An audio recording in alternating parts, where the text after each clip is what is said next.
এ হলো পিছন পাট। একে বসাই, এটা নামাইলাম আমরা 1 ইঞ্চি, এটা বাড়াইলা 2 ইঞ্চি, এখানে বাড়াইলা 1 ইঞ্চি লম্বা দিকে বাড়াবো। এই যেটা কেন বাড়লো, এখানে 2 যে বাড়লো, আমরা যে এই প্রিন্সেস শেপ দিলাম, এই শেপটা যে দিলাম এখানে সাইডে দিলে পরে তারপর এই শেপটা আবার এদিকে চলে আসবে, এই জন্য এটা বাড়তি হলো। ধ্যান দিবা কি কেন এগুলো এক্সট্রা নেওয়া যাচ্ছে, যেভাবে আমরা এখানে এক্সট্রা নিলাম 1 ইঞ্চি বেশি, তারপর এই শেপটা যে দিলা তুমি প্রিন্সেস শেপ যে দিলা এইভাবে দেওয়া হলো, এটা আমাদেরকে কাটা হয়ে যাবে। এই শেপ এটা যখন চলে আসতেছে উঠে, তো এখান থেকে লম্বাটাও যাচ্ছে, এই শেপটাও এখানে মার্জিনটা এখানে কভার হয়ে যাবে, এই জন্য এখান থেকে 1 ইঞ্চি বেশি নেওয়া হলো। হ্যাঁ, সবসময় এই মাঝখানটা ধরবা না, এই কোনাটা একে উঠাই আমরা নিয়ে যাব, এর উপরে ধরবো, তাকে আমাদেরকে এই গলাটা সোজাই থাকুক এইদিকে পড়ি। তো আর্মহোল শেপটা যে আছে এটা অন্যরকম হয়ে গেল, চেঞ্জ হয়ে গেল।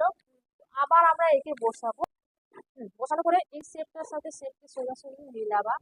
মিলানোর পরে দেখো তোমার আর্মহোল শেপ এই দিকে চলে আসতেছে নিচের দিকে। আমরা যে 1 ইঞ্চি যে বেশি নিয়েছিলাম, এই যে এখানে এদিকে মিলে আসতেছে না, তারপর সেলাই হলে আরো যে 2 ফুট বাকি আছে ওটাও চলে আসবে। তোমার আর্মহোল শেপ এইটা কাটা।